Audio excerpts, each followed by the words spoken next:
sorry. This is a whole random Uh, bloody moment. Kia ora whānau, ko Matiu Watene toku ingo. Um, been living in New Zealand since I was 7. Been playing rugby league in New Zealand since I was 7. Known the brother Hirawini since I was probably 7. It was pretty hard to miss him and the brother Vern. Um, every time he stepped on the field, it was just stay away from him and Vern. Oh, But yeah, so I played rugby league pretty much my whole life. Had the amazing opportunity to make some awesome friends. Almost like another whānau, Shane Salt and being a part of all those boys. The Bradley Clarks, the Aotearangi Hirangis. Some amazing talent. We had some wicked talent.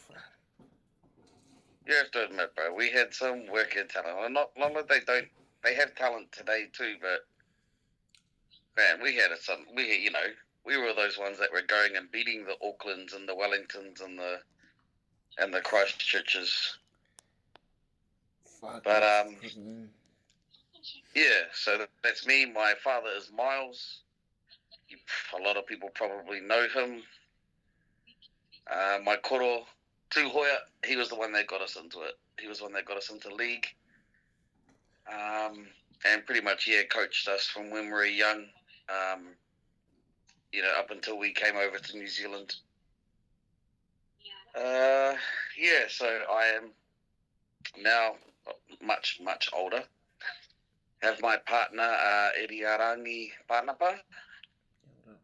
Between us, we have 6 kids, one together. But yeah, between us, there's more. At the moment, I'm working in the mental health sector, dealing with people that suffer from severe traumatic brain injuries. Which is something that I actually went through myself at the age of 25 through playing league. So, working in that sector, brother, loving it. It's a really cool way to, sort of help people try and rehabilitate back into some kind of normal life. So I get to go to work, and sometimes I get to come home making feeling like I've made a little bit of a difference in somebody's day anyway. Nice, brother. That's it. Massive. Whew, we can't even stay on that topic, my bro. That's my forte. Shit. Yeah, brother. But that's beautiful, my bro. This is how the universe is created. So thank you, my bro, for your introduction. And just a bit about yourself, my bro. Your club. What position, bro? The peers, your peers, yeah. So I grew up playing for College Old Boys. Throughout the years, we amalgamated with some different clubs. Huntly South was one of them. I've struggled to remember the age groups we did that. We joined up with Hillcrest Hornets for a bit. So throughout my whole life, I was always trained and taught to play halfback. And it actually wasn't until... So I didn't make many rep teams coming up. It wasn't until I was about probably under 16s, I think. I got picked to play my first rep team for North versus South, brother. Man. So we would have been coming up against you in that one. Yes, and then from that we got picked for our Waikato NJC and all that sort of stuff. And it was actually, I don't know if you remember, Hiki Rutini. Yeah, right. So we had Peter Prime. Peter Prime was coming down from Northland to play for us. Yes. And we had Aotearangi Hirangi. I believe we had Bradley Clark was playing for us as well. Yeah. We had some pretty sharp halves, and so Hick pulled me aside. Fuck. Hick pulled me aside, brother, and said, "Look, I don't think half is the position for you, and I want to try you at hooker." So he put me into hooker for that NJC tournament. That was the first year I ever played hooker. And I was really worried because, I heard Peter Prime was coming down. I saw Peter Prime. He was at training with us, brother, and he was a machine, man. Yeah, exactly, my bro. That guy was running circles around us, and, he was doing some tricks out there, bro, that I had never seen before. The old kick over the back of his head and stuff like that. And the knee kick, oh, fuck. Yeah, and the knee kick, bro. He had some tricks, bro, those Northland styles. Massive. But, anyway, so Hick chose me to start at the number 9. So I was very grateful for that opportunity. Yeah. And then, next thing I know, I'm being picked for our junior Kiwi team that year. And then that was pretty much it. But, had the junior Kiwis, which, as we, sort of started talking about in the beginning, the opportunity and the feeling of that was amazing, but the experience itself was not actually that good for me. Yeah, more about you. I didn't have a good time in Aussie. There's some story behind that has unraveled itself throughout the years since then. That was it. Went to Aussie, played a couple of years for the Eastern Suburbs, for the Magpies. Yeah. And then came back to New Zealand. Mum got sick. Came back to New Zealand, and brother, I was 23, 24 by then. Yep. Getting a bit too old for the NRL dream by that time. So just came back and started looking into the police force and stuff like that, bro. That's awesome to hear, bro, and recap and just reimagine. It's crazy, eh? Yeah, all that, my bro, and thank you for sharing. Bro.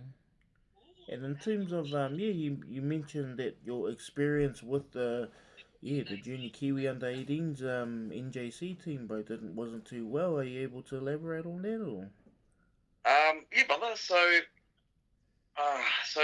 when the team was named originally, and I don't know how much of this you remember, the coach, but when the team was named, I was the only hooker. There was no utility on the bench. We had Marcus Perenara. We had Luluai. Thomas Luluai was our halves. Yes. And there was I can't remember who the spare half was on the bench. I can't remember everyone. But when I went through, like when the team got named and when we got called into camp out at Hopu Hopu, I was the only, so the coach had called me in and he said, you're the only hooker. I can't even remember the coach's name anymore, but so he was like asking me if I was up to the doing the job type thing. And I was like, yeah, I'm keen to go. Like, I play 80 minutes for Waikato. I've always played big minutes. I'm fit. I'm keen, And he did, obviously, as you would know me growing up, brother. Like he commented on my size because I was, pretty small. Yep. But that's all good. And then I don't know if you remember, it was the first day we were at training. I can't remember who it was. One of the boys got sent home. We had one of the players got sent home for behaviour. So I don't know if it was like one of the Auckland players or something. There was one player that came into camp that literally got sent home that very same day, and we were one player short. Fuck. Bro, that's some bloody. The coach called in, so the coach made a phone call to replace that player, and he called in. So the coach that was coaching us with Junior Kiwis was also the coach for the Christchurch, the South team. Yeah, that's right. Yeah. And he called in his hooker that played for him for Christchurch, and that was Andrew Omatangi. Andrew. Yeah. So Andrew Omatangi was the replacement for the player that got sent home. Yeah. Yeah, and me and Andrew were we were roommates, so we shared the same room. But that was fine, bro. Like Yeah, yeah. Andrew was an amazing person, bro. He was Definitely. awesome person. We actually got along quite well. Yep. Nice. All through trainings, warming up and stuff like that. Like I Yeah. was training at hooker, and then we got to Aussie, bro, and I had the 9 on my back, and I was on the bench. And I think our Okay, first yeah. game was against the Knights. Newcastle, yeah. I think so. And yeah, first 40 minutes goes and I'm still on the bench, and then second 40 minutes starts, and I think about 15, maybe 10 minutes to go, I get my chance to go on. Mm-hmm. And yeah, Fuck. that was it. Yeah, That yeah, was that's all a I big, got. fuck. See how the Yeah, trajectory just changed from, someone's bad behavior and they got sent home and it just changed the whole trajectory. yeah, bro. It changed everything for What the me fuck? personally. Yeah, and then so that happened. Then the next game we played was against the Magpies. West Magpies, bro. And during that game, so I I can't remember how long into it, but I got put on the field because Andrew got injured. So Andrew gets injured, and he's like, "I need you to go on." So I go on, and Yeah. I was out there for about 5 minutes, bro. And Andrew's ready to come back on. And so the trainer comes running out and says, "Matt, Andrew's good. You need to come off." Fuck. And I knew, bro, if I went off, I wasn't getting back on. Yeah. So I told the trainer, I was like, "Nah, I'm not getting off. Like, go away. I'm Nice. staying Yeah, on." okay, okay, yep. And this was, I think it was just before half time. So I maybe got 10, 15 minutes before the half. Mm. But yeah, I just had a feeling, bro, that because I had spoken to, I can't remember who our managers, I can't remember the name of our manager. He was a much older guy, but he was really, really gentle, really, well spoken. He was quite an older guy too. Mm. I can't remember his name. I can't even remember the coach's name. But I spoke to him after the Knights game, and I was quite upset, obviously. Yeah. And I said to him, I was chosen, I was picked as the starting hooker. I was picked as the only hooker, and I only got to play 15 minutes. So I was obviously, quite upset about that. Even my dad, because my dad had flown over from New Zealand. Oh, did he? So he was quite angry about that as well. And Mum had flown over too. My pop had come up he lived in Sydney. Yeah, so, I was quite upset. So I spoke to him and said, like, I thought I should have got more game time. And, he agreed with me, and he said, but, he's the coach, not much we can do, sort of thing. And then he sort of made a comment to me that said, well, that he was probably going to give his own boy the shot, Yep. which was Andrew, which he had brought in Andrew from his team. Yes. Yeah, so come to the Magpies game, Western Suburbs. Eastern Suburbs, I think it was, eh? West. West. Yeah, and I just had a feeling that if I went off the field, I wasn't going to get put back on. So the trainer came out, and I told him to go away. Sure enough, half time we got into the sheds, bro, and I got blown up. Do as you're told. When you're told to get off the field, get off the field. And I said the same thing to the coach. I said, I was picked as the hooker, and you're not even letting me play. Yeah. And he pretty much said to me, well, now you're definitely not going to play. So that was it, bro. I sat the rest of the game on the bench, watching the brothers go out there and do their thing, and we won both games.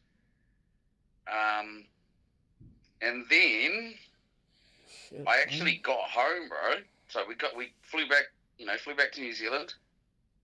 I got home, and my dad sort of called me in and said, what did you do, at that Magpies game?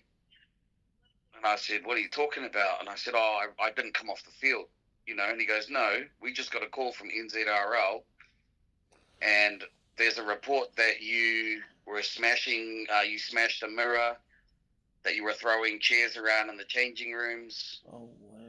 That I was throwing a tantrum, and I was like, I never did any of that. Like, you can ask anyone, like, all the boys were there. I said, yep, I was upset. I might have kicked the chair. I think I did kick a chair.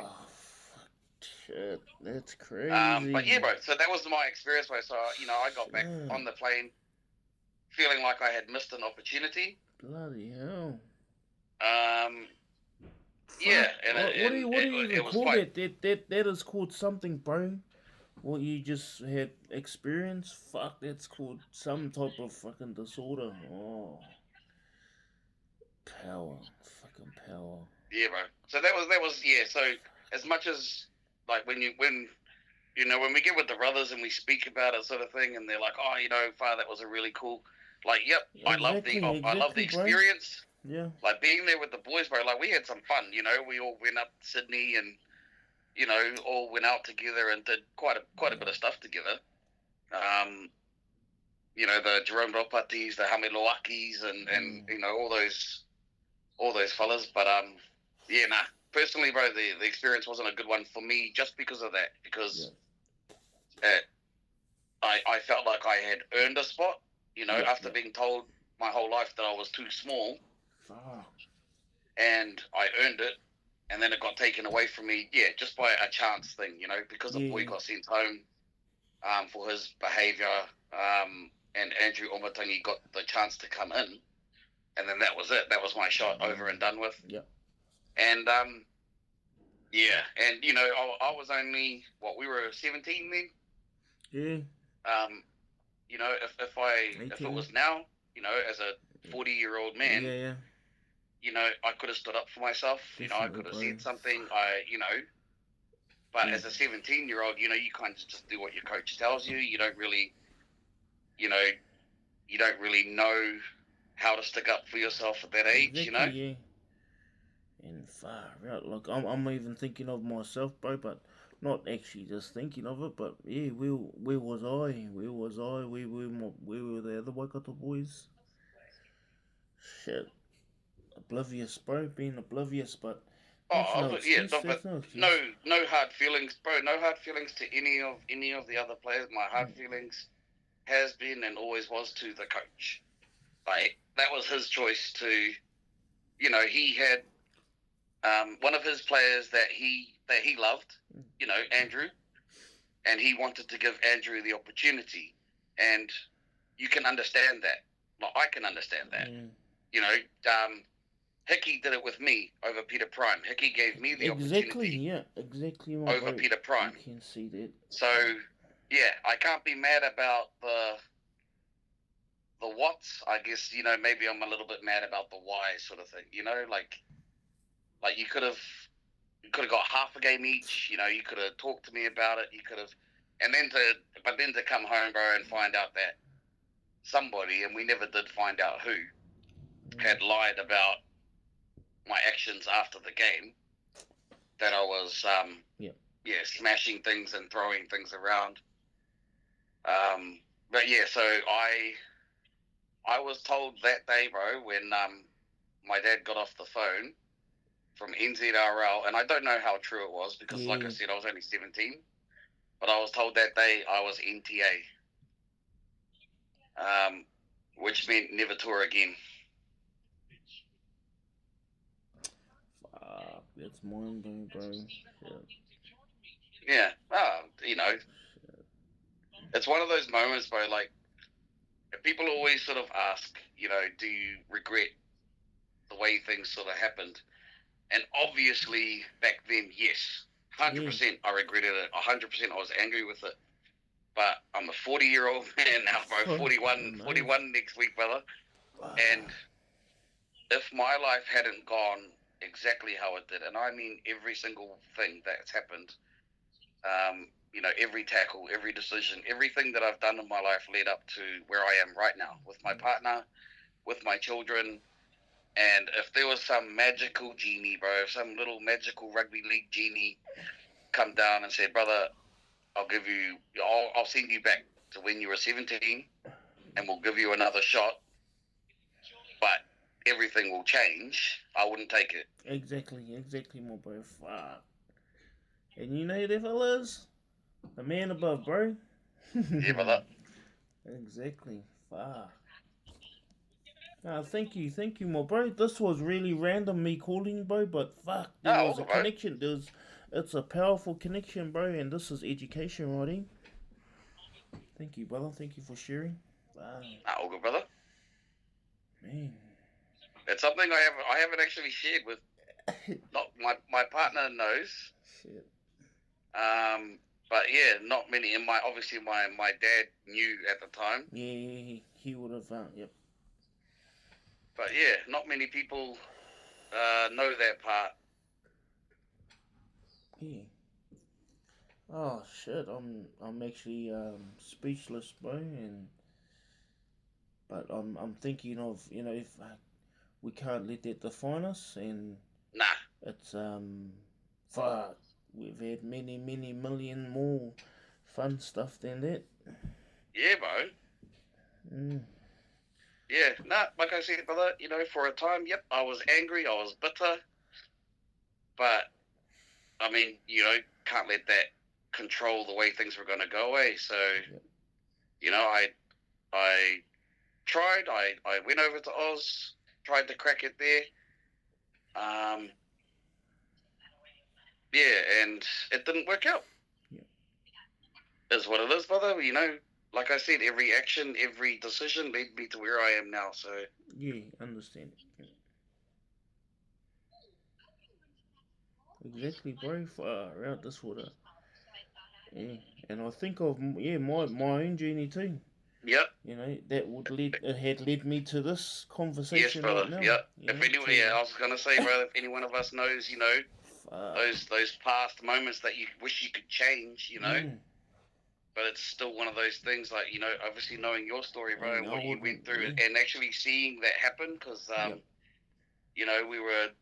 I mean, obviously we weren't there with you, but we got the videos, and we got to see what happened to you, bro, and we knew what that had cost you.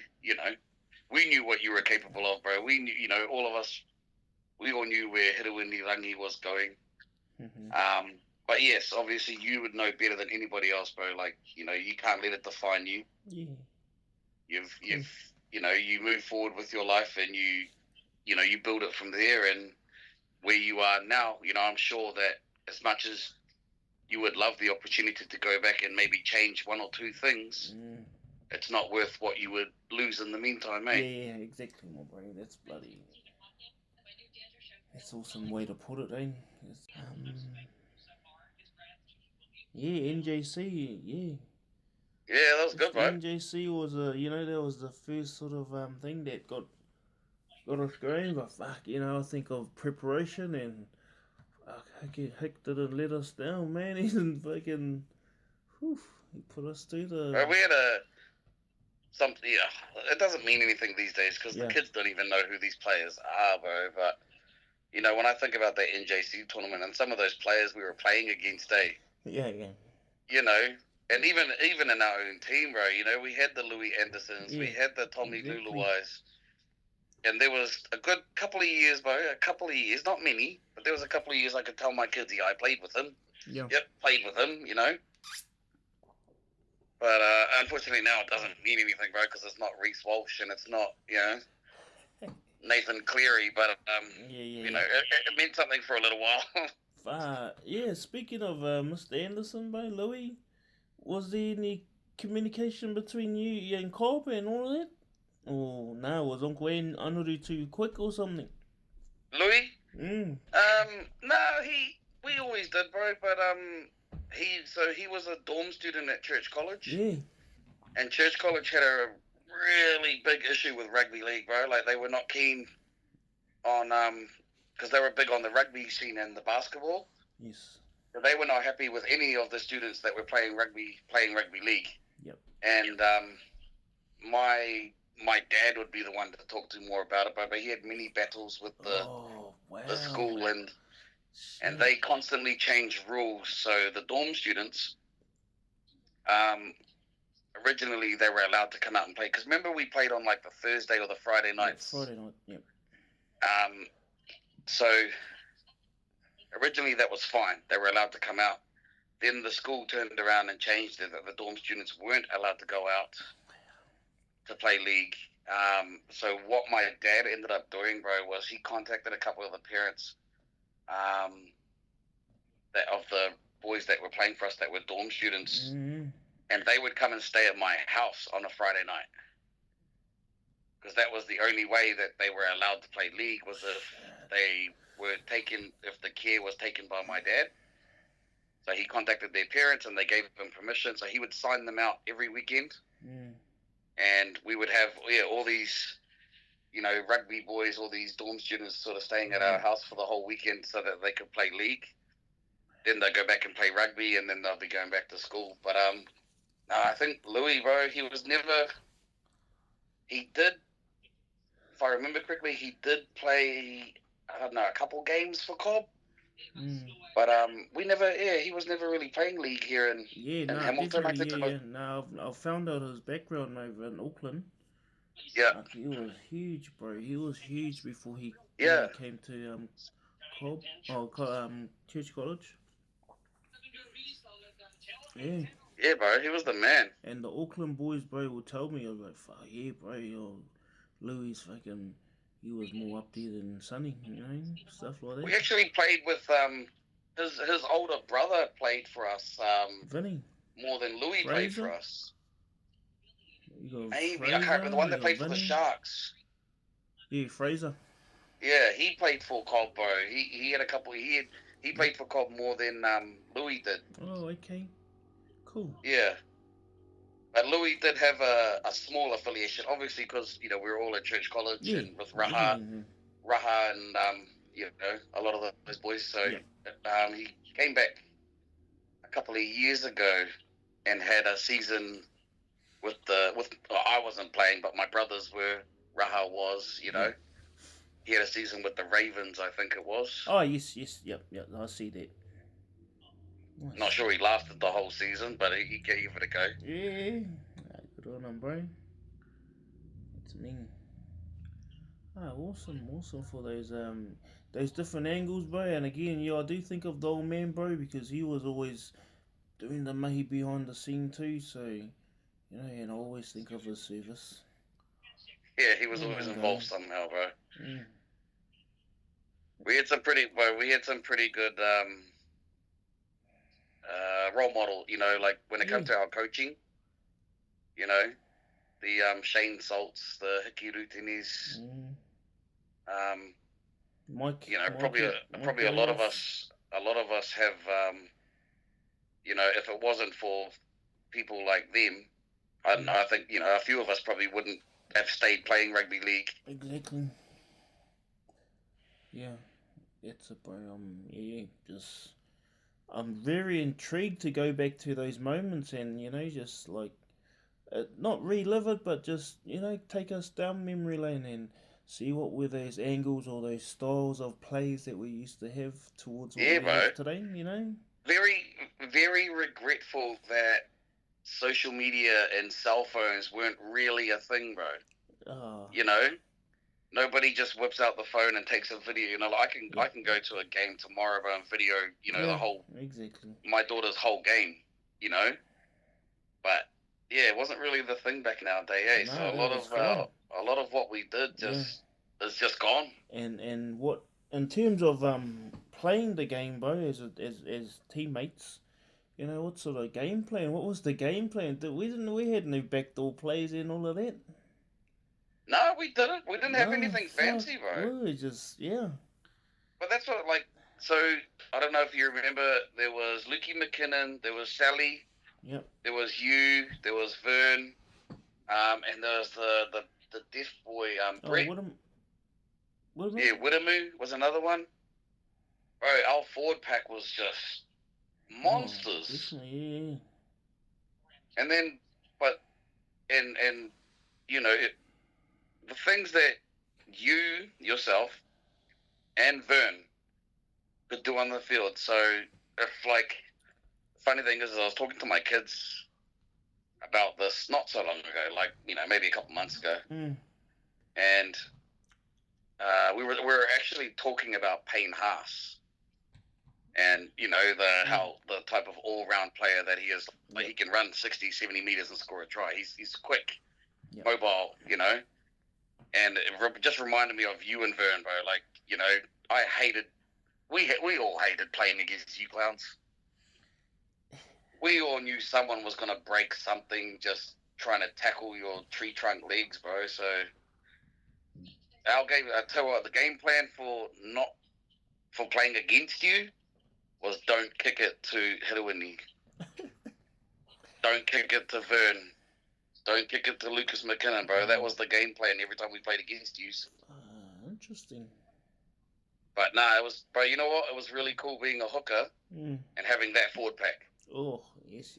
Because I don't know if you remember, bro, but I could score some tries. Was Mikey Waterhouse? Oh, Mikey Mikey Stevens? Frankton Albions? Yeah. Was he the lock? Clayton Adams? Who was the lock of us? Yeah, bro, nah, running off like you guys getting the exactly, ball. being a hooker. Because, quick play the balls, offloads, bro. I was just scoring tries left, right, and centre because, bro, the forward pack was just doing all the mahi. Nice, my bro. That's how rugby league is supposed to be played. Billy Gray, he was another one. Had a good offload on him. Yeah. So I had this very similar issue by what you were saying. Yeah. At the Warriors. So yeah, 2001. That's when we were around that time. We were up the Warriors, and I was going in as a second rower. But I was told that I was too small. Yeah. So that's when they started to mold me into a hooker. Oh yeah. Yeah. I think of all the hookers, that like yourself and one of my bros in the Tani Whare team, and just around hooker, eh? Yeah, so I actually played my one game, bro, as a hooker. Yeah. Against the Raiders. I actually remember. I remember that, bro. Yeah. So if that's what it took to be a hooker in the NRL, bro, I wasn't gonna get there. Oh no, I'm thinking, fuck yeah, just the trajectory that was changed from knowing that where I was going, as a Sikarori, and there was a combo with me, Vern, and everyone else at the back. It was a different game back then, eh? Yep. Like, because you guys were quite mobile. Like I said, I was comparing with Payne Haas. Yeah.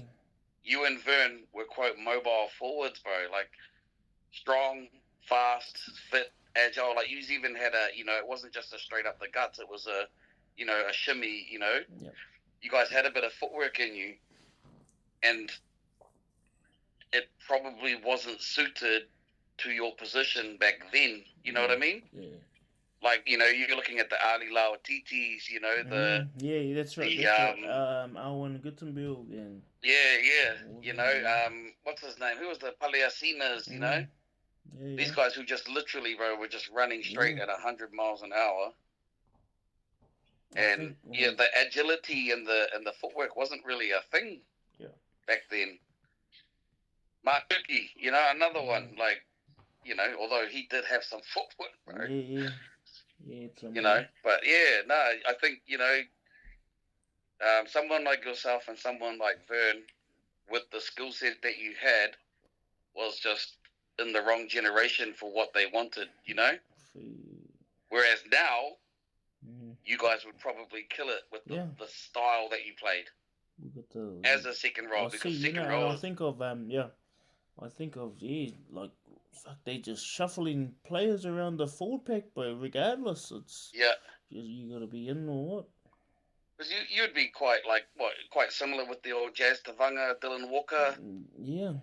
Fuck, just looking back on it, yeah, that type of size, or even just maybe a little bit taller than Aaron Clark. Yeah, see, and he's that guy's a beast. Yes. But that's what I mean, bro. Like, you're the type of game you guys played back then. Interesting, bro. it's not that, you know, you couldn't have been utilised back then, but they just weren't willing to look into it, eh? It's almost like you were reflecting on an algorithm of rugby league in terms of body position and how much the sport has evolved over, like, you know, you don't see those big Matukis anymore, the George Roses or the Iofete Paleacina, you know, like it's all lean now. You know, everyone is lean. Everyone has got to be, you know, Payne Haas playing 80 minutes. Like, you know, can you name a single prop in our era that was playing 80 minutes? No. Yeah, fuck. Even going back to that was their last tournament in Hopopu, bro, 2001. Yep. If you can recall there, bro, and we got to play the Queensland Expats. Yeah, I remember that one, bro. We swapped all our gears. Canterbury. And we did the old King Watene. Yeah, we're going to come to that. Yeah. Fuck, honest. Yeah. Canterbury. Yeah. And we played Parramatta. Parramatta.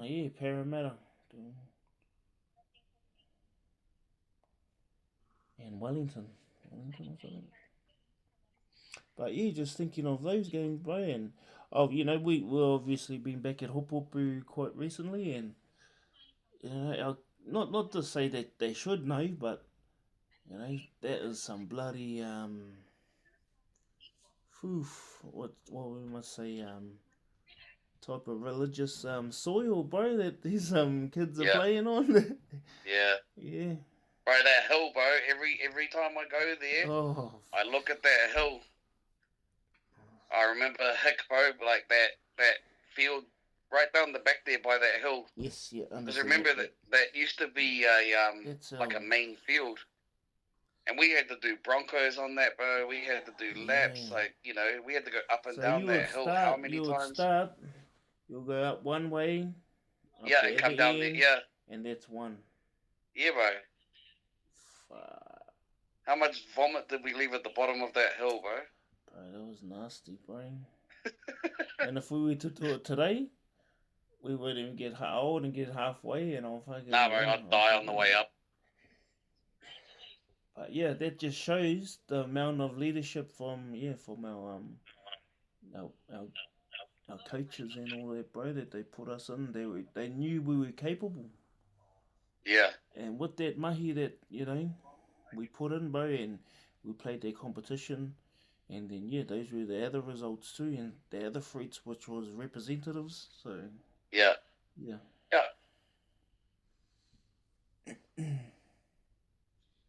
Fuck, maybe we can bloody fucking hell, you could be a bloody good. That's some good motivation, my bro. Throw it back at New Zealand Rugby League, and fucking next thing you know, you're taking the game. You're the boss. You're the boss of NZRL. Yeah. Hopefully, bro. I'll just have to hope that my daughter can make it now. Yeah. I hope they, bro. That was some mean footage, bro. Shit. And what was her name, bro? And how old is she? Her name is Esme. She's 15. Esme, yes. I think I've met her, bro, because I'm obviously good mates with Tahi. And she's either over there with the girls. Oh, kia ora. Yeah, no, she's doing well, bro. She And what was their competition and all that? For this year? Yeah. Oh, their footage. So she was in the, I think it's East Queensland Girls Premiership. Mean, bro. She's playing for Coomera Cutters. Yep. Yeah, so yeah, she's doing well. She's loving it, bro. Yeah, I bet. Yeah, the lifestyle there is, you know, rugby league is religion. You know, over there, like she called me after their first game, and she's like, "Dad, we've got a trainer, we've got a doctor, we've got water bottles, you know, we've got the trainer comes on and brings us water, like, you know, just the stuff, you know, playing here at grassroots in Waikato. We're struggling to get the water bottles every week.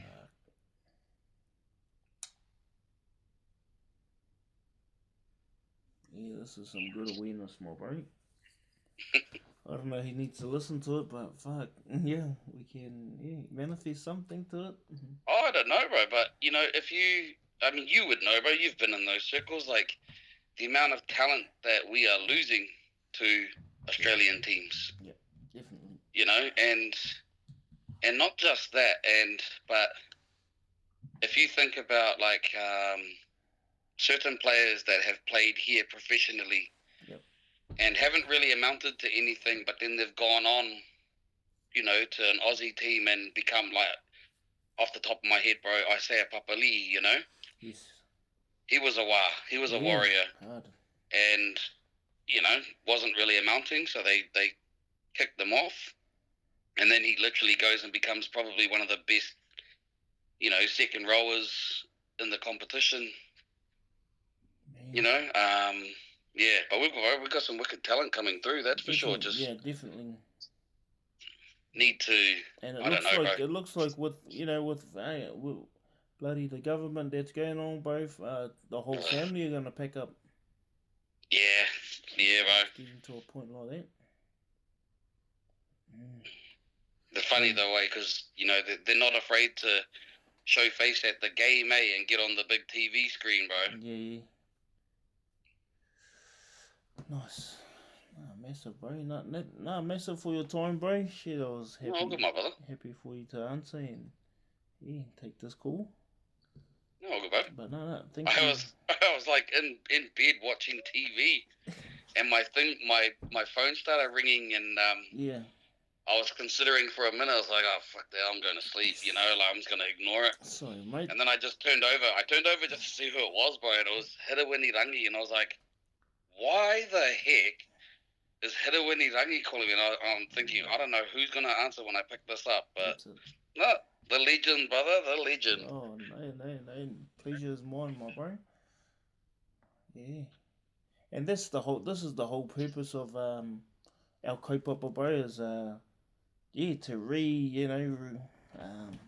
just to share, man, and some other young kid may have a perspective in their early days, bro, and realise that I think I had that type of experience. Yeah. Yeah, and it sucks, bro, that not all of it is good,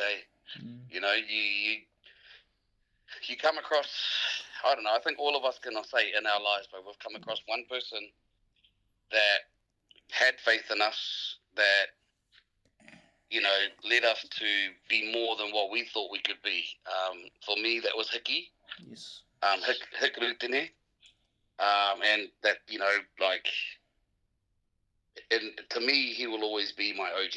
He'll always be because he took me from where I started and what I thought was the most I was ever going to be.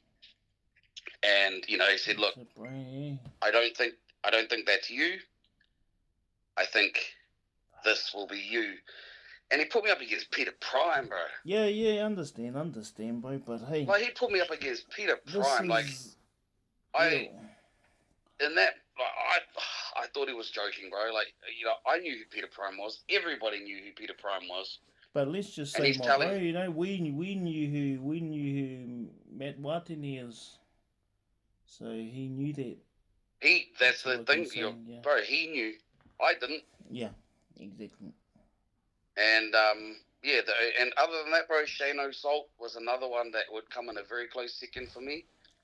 Because, bro, I remember we played Waikato Māori. Shano was our coach. Yes. And there was a game we were playing, bro. I can't remember who it was. I can't even remember where it was, bro, but I can remember the field. And before the game kicked off, I got called off. I was on the field, and I got called off the field. And one of the organisers or something had come over, and they had basically said, "You're not Māori, you can't play," because I'm whānau.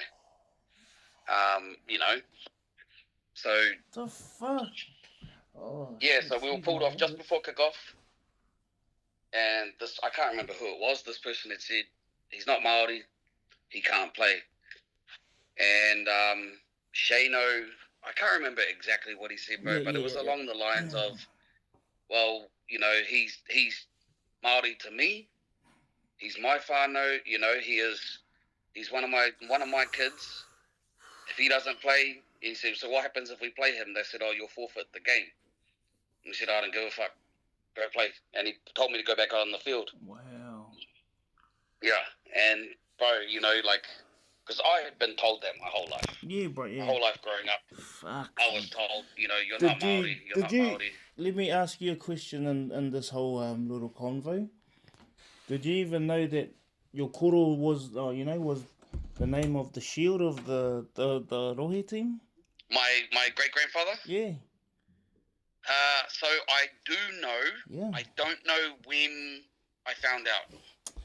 Fuck, it's been going for years, my bro. You know, yeah, I can't remember the moment I found that out, but I do know, and it feels like I've known for a long time. Yep. Yeah, we actually tried to put a team together to win it for once, but we lost the final to Auckland and old Kevin Locke. What was that? Yeah, the body. How was this? So, forgive me if too much, brother. Yep. But what was that moment like? Oh, sweet. When you found out that was it. Yep. Many straight off the bat, bro. Many sleepless nights. Yeah. And in that unit, in the spinal unit. Yeah. Just try to see over the fence in terms of fuck what's happening, what's gonna happen next. But just didn't know. It was a bit very cloudy. Because you were still young, bro. Yeah, 22, bro, 22. Yeah, very young. Fuck. Yeah. And you know, like, we're 41 now. Yep. And it's easy to be mature about it now. Mm. But at 22, yeah, you know, I can't imagine it was that easy to think positively. You know, and like you said, you worked in the mental health sector. Mm. I work in the mental health sector, bro, and you know, so we've seen some of the struggles that, you know, people that go through these mental health issues and how easy it is to give up. Yep. And like, that couldn't have been easy for you, bro. You were 22. Like, at 22, I don't think I was making any good, you know, like, mature decisions. I was still an idiot. And that must have been really tough for you, bro. At such a young age to, you know, I don't know the full story, but, you know, I'm guessing you were told you'd probably never walk again. Yeah. That was my sort of lowest that, hit my brain.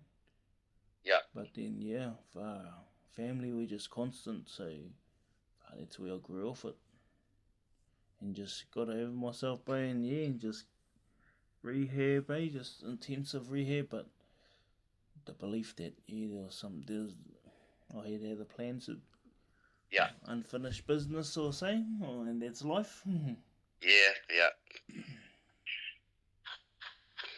It's been a blessing, but I see it as a blessing from my perspective. Yeah. No, you're always awesome, bro. Like, if you know, playing against you my whole life, I had no choice but to look up to you, bro. Like, I was smaller than everybody. Yep. But as a player, like, I always looked up to you, like what you could do on the field, but your leadership capabilities on the field as well. And that's coming from playing with you, you know, through Waikato. You were always one of our leaders.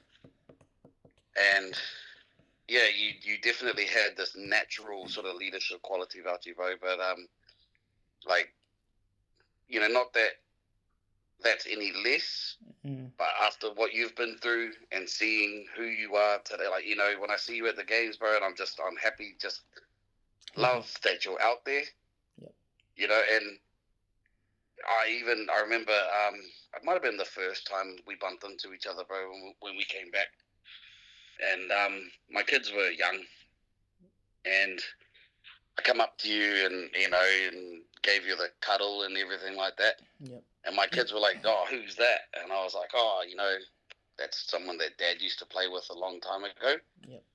And, you know, I remember saying to my kids, like, man, you know, if it wasn't for that, he would have been, you know, he would have been the one that you're pretending to be in the backyard. You know, son, like, you know, he would have been the one that, I'm hitter Winnie Ruggy. No, I'm hitter, you know. Cool. But, cool, yeah, no, I love seeing you there, bro. And I love, you're always smiling. Always smiling. Yep. Love that you're involved, you know, with the tamariki. I see you out there on the Saturdays at Hopu Hopu. Yeah, bro. It's it.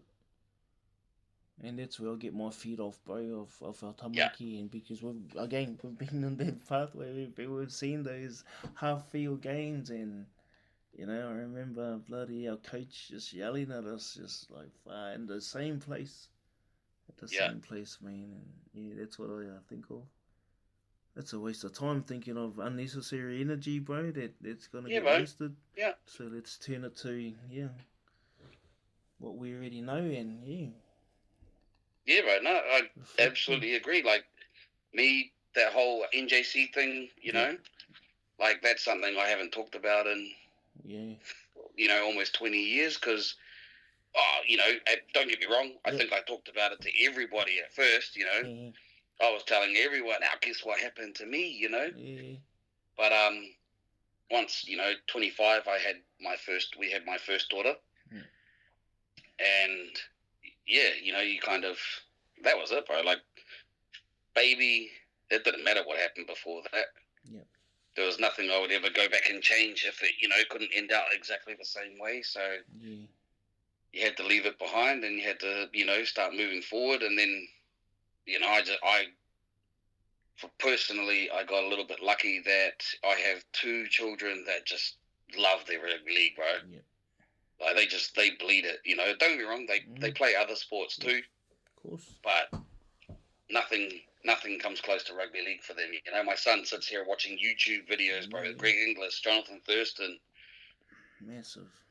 Yeah, bro. So no, I'm very blessed, and I'm very lucky that I get to continue living it. Yep. But I get to watch from the sideline instead of, you know, getting out there and getting bashed every weekend, bro. It is mind blowing, bro. Massive. I'm not gonna hold you too long, my bro. I'll let you go. And, no, you're good, my brother. Yeah, if I can reposition yourself, bro.